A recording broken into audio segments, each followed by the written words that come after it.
Hello viewers, स्पर्धा विभाग आपल्या यूट्यूब चॅनलमध्ये आपल्या सर्वांचं स्वागत आहे। आज आपण या व्हिडिओमध्ये आरोग्य भरतीबाबत एक अतिशय महत्त्वाचा अपडेट घेऊन आलेलो आहोत। नियुक्ती आदेशबाबत हा अपडेट आहे।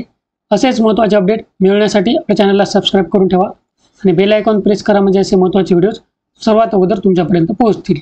हे पहा, सातारा झेडपीच्या वेबसाईटवर आपण आलेलो आहोत। इथे बघा, NHM अंतर्गत स्टाफ नर्स व फार्मासिस्ट पदाचे नियुक्ती आदेश आलेले आहेत। हे बघा, हे नियुक्ती आदेश आहे। याच्यामध्ये बघा काय काय माहिती आहे। तर राष्ट्रीय आरोग्य अभियान अंतर्गत स्टाफ नर्स व फार्मासिस्ट पदाची कंत्राटी पद्धतीने खालील नमूद अधिकारी कर्मचारी यांना दिनांक 14 ऑगस्ट 2025 ते 29 जून 2026 पर्यंत निव्वळ तात्पुरत्या स्वरूपात खालील अटी व शर्तीनुसार नियुक्ती आदेश देण्यात येत आहे। तिकडे बघा, एवढी लिस्ट आहे कॅन्डिडेट्सची, इथे तुम्ही पाहू शकता। एकूण 10 कॅन्डिडेट आहेत बघा, ज्यांना नियुक्ती आदेश मिळालेले आहेत।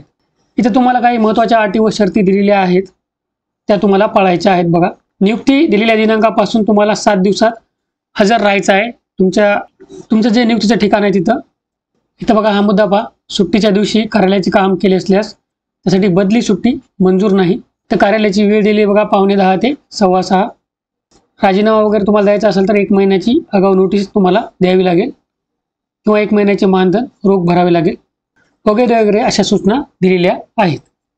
आता जे काही निकाल लागलेले आहेत जिल्हा परिषदेचे किंवा जे काही निकाल बाकी आहेत, तर काही जण विचारत आहेत, मला पुण्याबाबत विचारत आहेत, अहिल्यानगरबाबत विचारत आहेत, तसेच काही जण ठाणेचं जे मेंटल हॉस्पिटल आहे, मेंटल हॉस्पिटलमध्ये ग्रुप डी बद्दल विचारत आहेत।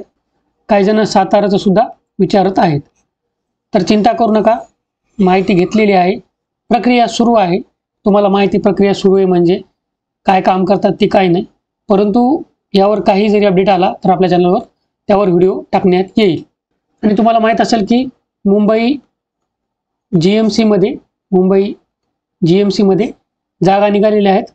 ग्रुप डीच्या गट ड च्या जागा निघालेल्या आहेत। तर त्याची सविस्तर जाहिरात आपण अजून पाहिलेली नाही। तर अगोदर तुम्ही काय करा, या व्हिडिओ खाली कमेंट करा की कोण कोण ग्रुप डी GMC वगैरेच्या जागा भरतं। जर आपल्या या व्हिडिओवर जर कमेंट आले, पुरेसे कमेंट आले, तर आपण त्यावर एक सविस्तर व्हिडिओ बनवूया। जो सविस्तर व्हिडिओ तुम्हाला कोणत्याही चॅनलवर मिळणार नाही। एकदम पदाचं काय काय नाही, शैक्षणिक अर्हता काय काय नाही, परीक्षेचं स्वरूप कसं राहील, परीक्षेची तयारी कुठं करायची वगैरे वगैरे सर्व गोष्टी आपण त्या व्हिडिओमध्ये कव्हर करूया। अजून तुमच्या जर काही अडचणी असतील तर तुम्ही कमेंट करत राहा, मी जरूर त्यावर ॲक्शन घेत राहील आणि घेत आहे। आशा करतो या व्हिडिओमध्ये तुम्हाला फायदा होईल। All the best, thank you.